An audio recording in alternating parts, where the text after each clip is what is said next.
Good morning, good evening, good afternoon. Welcome to Coffee and Comms. My name is Jenna Lang. I'm the CEO of Lang International, and we are a global consulting firm helping leaders with high stakes communication. And in this day and age, there is nothing as high stakes as these conversations, these tough conversations. So today, welcome for the first 15 minutes, and we'll have some time for questions. Please use the chat, ask questions, follow up. We'd love to hear from you around this incredibly important topic. So let's start with what I would like to call the elephant in the room, which is this word, tough. Let's have a look at this picture. Tough, difficult, challenging. I mean, when we talk about this topic, it's always using these words, tough, difficult. So what does that do to our mindset walking into this conversation? We are already dreading it. And how does dread show up on our bodies? How does tough show up on our face, in our hands? I mean, when we are looking at this person, they're getting ready for battle. So if we start thinking that way as we get into this conversation, that is what's going to come across. It's going to come across in our bodies, our physical presence. It's also going to come across in our mind and what we say. So that is the first place to start. When we think about tough, difficult, challenging conversations, we have to manage ourselves and our mindset. We have to manage the conversation, and then we have to pay attention to the relationship. So let's get into it. So we have to manage ourselves. We have to get ready for a conversation that will be enlightening, curious. We might even learn something. So you have to start thinking about controlling that inner voice. What are people thinking? What are you telling yourself? What are you saying about this conversation? What are you saying about this person? What are you saying about how this is going to go and how you feel and the outcome? So your thoughts are really important in programming how you show up. And one of the things that, for those of you who joined us last time, you've heard me talk about, we're going to use an approach that I highly recommend you try for getting yourself mentally ready for these conversations. Oh, and I'm just checking in here. I think we're all, yeah, same for me. We're on. Okay, you're watching. Okay, perfect. So we're all in. All right. So we're going to try this idea of getting ourselves mentally ready. The video is back. Thank you, Francisco. The video is back. So you're seeing me and you're hearing me, and this is great. Okay, so we're going to get into this. Our feelings influence our behavior. Our behavior influences our feelings. And here's what's going on, right? There's the external words spoken. This is going to be a tough conversation, Jenna. Good luck. Ah! And then there's what's going on in my head. And the greater the gap, the greater the difficulty. What's happening in our heads and what's going on in the moment, that's when we start to run into problems. So getting ourselves ready is the first step. You want to focus your mind on joy. Now, I know for some of you, you might think, are you crazy? Joy? I'm walking into one of the most challenging conversations of my life. I mean, there have been a lot of difficult things happening lately. We are having to tell people that they're terminated. We're organizing our organizations over and over and over again. People are not getting bonuses this year. I mean, these are difficult times. So how are you supposed to focus on joy? Well, that's where you really need to work on the breathing, to control your mind. Remember, the physical affects your behavior affects what comes up in your mind. So you inhale, you lift, you lighten, you think of something or someone that brings you joy, and then you exhale. You do that 5 times before a difficult conversation, and it will change what happens, both with what you say and how you say it. But you really have to be intentional in thinking about joy. And if you're doing it well, it should bring a smile to your face and a lightness to your heart so that you are thinking about the big picture of life. You're looking at the long game, and you're recognizing that this is a moment in time. And when you recognize that this is a moment in time, you can stay present and you can be curious. When we start judging and coming up with why people are doing and saying what they're doing, we can't be present and we can't be curious. So, the first step is we really need to focus on ourselves. Let's get rid of the word tough, get rid of the word difficult, get rid of the word challenging. Say we're having a conversation and that we are going to lift, lighten, and settle to get ourselves ready and stay in curiosity. Now, one way that we can stay in curiosity is being able to plan appropriately and think about the other party that's coming to this conversation. So, the first thing is to ask yourself, what is your objective here? The second thing is, what is their objective? And then you look more granularly at what do they think, feel, and want? And what do you think, feel, and want? Now, some of you who know me might have heard me use this example before, but I like to use personal examples because I don't know who's here and what organizations you're from. And we have a lot of corporate examples, but these conversations happen at home a lot. And it's really hard to sit back and say, particularly with your children, I'm going to consider their perspective because, I mean, you're the parent. Like, why should you have to consider their perspective? But let's just take Snapchat. Right. So I have a daughter who wanted Snapchat earlier than I wanted to give it to her. And now I have a son in a similar environment. So my objective is to protect my children from a couple things, right? Overuse of media, dangers in media, just getting distracted and doing the wrong thing versus, learning and socializing and practicing. So my objective is to get her to use Snapchat less. Her objective is to use Snapchat more. Now, what do I think, feel, and want? I think it's dangerous. I feel scared, and I want her to use it with responsibility. She thinks I am crazy strict. She feels left out because Snapchat is where she socializes, and she wants to be included, and she wants to belong. So if you think about just spending a moment filling this chart out for a conversation you have coming up, how would that change how you approach things? So instead of going and saying, hey, listen, I don't believe Snapchat's right for you right now because I don't think you can use it responsibly.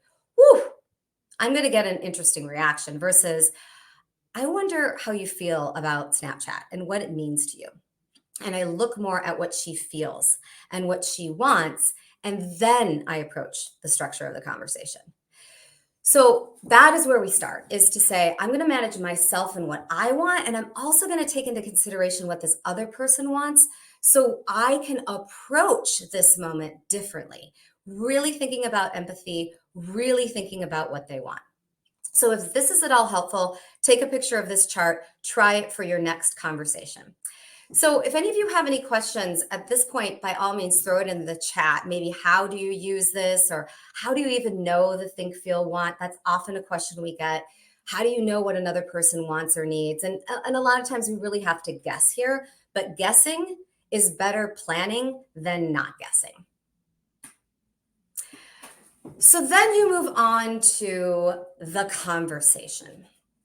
And where a lot of us go sideways, let's just say, and we end up in what people refer to as a rabbit hole, or we end up talking too much. We end up over explaining. We end up really nervous. And when our bodies are showing nerves, it manifests in physical, like what we do with our face. Can you imagine? I mean, this one, I'm ready for the conversation. Let's talk.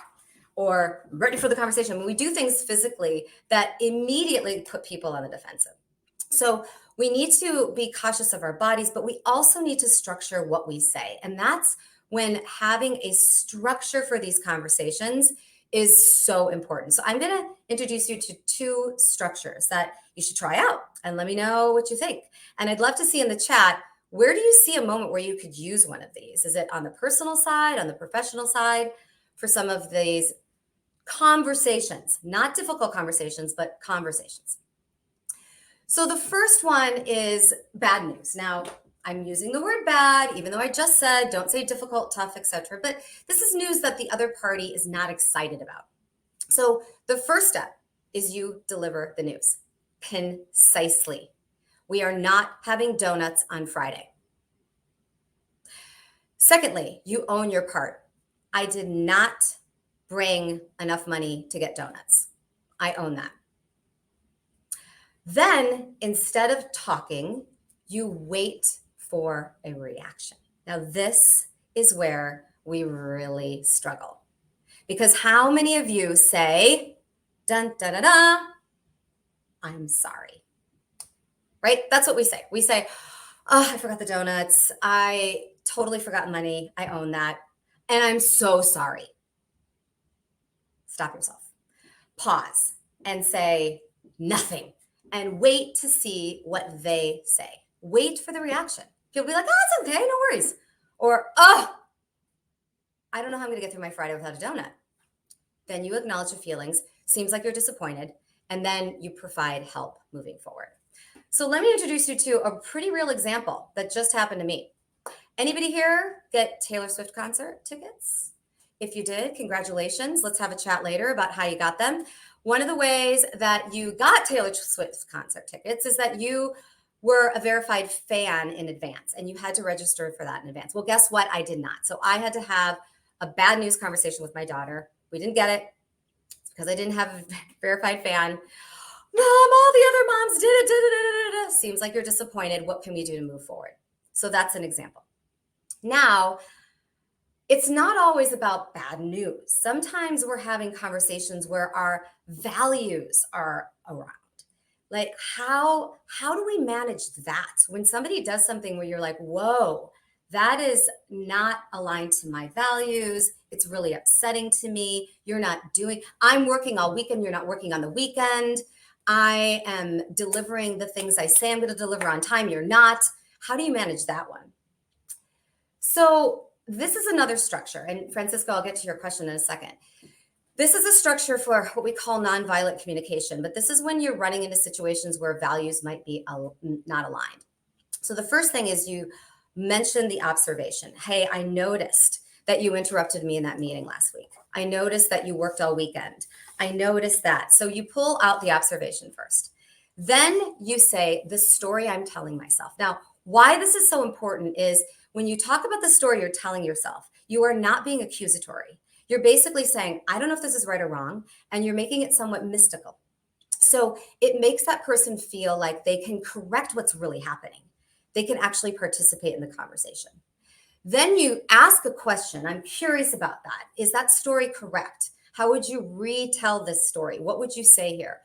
And then you can say, well, here's where my values are showing up. Now, Francisco, you asked a question about in the corporate world. This one might work for the corporate world where you say, hey, in that meeting, I noticed that you didn't take ownership for any of the projects. So the story I'm telling myself is that you feel like you've got too much going on and that you can't actually execute on your task, on your job.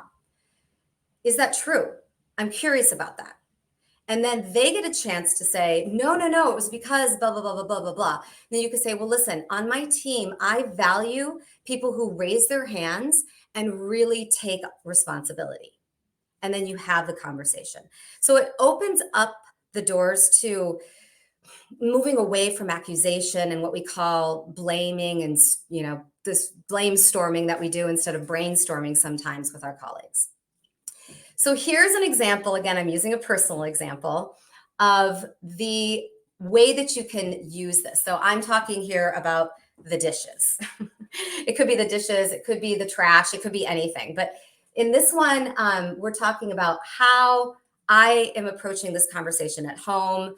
You see the example on the screen. And again, it comes back to, here's what I value. How are you aligned to that or not aligned to that? And can you come halfway and meet me where my values are?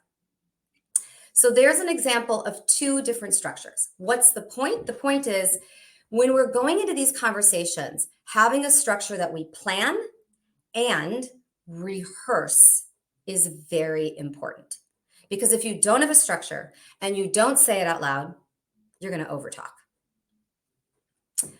So then we move on to do's and don'ts to really make sure that we're managing the relationship appropriately. So here's a couple best practices. One is first you just say, okay, I'm going to do this in person, or I'm going to have cameras on, if at all possible. Now, I know in recent news that has not been possible for a lot of organizations, but you hear how people are talking about that, and that's what hurts the most, is that it felt impersonal when the news was delivered. And when you're in person or when you're on camera, it feels more like humans connecting with other humans. Be clear and crisp. We've already talked about this. Take a yes and stance. So, what I mean by that is watch the word but. When you start to say, yeah, but you didn't do the dishes last week, or yeah, but you didn't remind me that I needed to get Taylor Swift concert. Well, guess what? That conversation is going south because you've just created tension. You've just added another element in there, which is it's time for you to get defensive. So, these are things we need to think about in how we want to and how we do not want to show up. Finally, and the last thing, and then I'd love to see if anyone has any questions in the chat. By all means, jump in, ask away, more around the corporate and how we handle this, especially during these times. But finally, you have to manage the relationship. Now, sometimes we have these conversations and we walk away and we're like, oh, okay, I did it. I delivered my values. I had the conversation. I structured it. I took the perspective in, and then it's over. It's not over. And we know that humans were wired for connection, and those relationships really matter. And it's important to hold on to them. And that whole term, burning bridges, we definitely don't want to do that at any point. We don't want to burn bridges. So the first thing we just need to check is say, hey, are we okay? So you think before you act, meaning getting defensive, showing up in those physical ways that are going to make the other person feel bad, and you think twice before you speak. So pause, listen more. Ask yourself, who do I need to follow up? What do you need to say? And then, do you need to do anything at all? Or do you need to just sit with it and let it marinate and wait for that person to come back to you? If any of you have heard the Brené Brown podcast, Dare to Lead, where she is talking to Simon Sinek and Adam Grant, fantastic. If you haven't, I highly recommend it. Simon Sinek was asked the question, what's one thing that you would change inside of organizations? And he said, listening. And then he went on to say, and remember that listening is how listening feels for the other person. If they feel heard, you're a good listener. And that's all that matters. And that's a lesson we should take away. So a couple more ideas here. Tough moments. Most important thing, don't get defensive. And defensive is physical, and it's also with words. So watch the but. Yeah, but that's the number one thing we see in meetings all the time. I mean, I can't tell you how many times I'm in meetings and all of a sudden it's like, well, yeah, but. And I just know that meeting's about to go south. And watching the emotions in the room, I'm looking at everyone realizing, okay, the feeling in this room has just shifted from creativity and innovation and brainstorming to protectiveness, to judgment, to making sure that your voice is heard. So thinking more about validating, clarifying for understanding, answer questions appropriately, and always, if possible, assume positive intent. This is a podcast I love. I already mentioned another one, which is Brené Brown's Dare to Lead. If you haven't checked out Hidden Brain, there are a ton of social psychologists on there who are talking about trends in the workplace and behaviors that we should all consider in how we communicate in interpersonal relations. This one is fascinating because it talks about a strategy for conflict. And if you're interested in it, you can listen, and you'll notice there's a lot of themes around how we listen, how we validate, how we acknowledge, rather than giving somebody your ideas, which is a big challenge today in the workplace, is that we're coming in and we're just telling people what to do. You say perhaps, or maybe, or have you considered? So that person's going to come to you for advice later. So there's a lot of really great content here. And again, coffee and comms, these are the takeaways we wanted you to have. First and foremost, tell yourself a new story. This is not a tough conversation. It's just a conversation. Plan, structure, so you don't overshare. And control your response. Don't get defensive. Think about managing the relationship, because that's what's most important for all of us.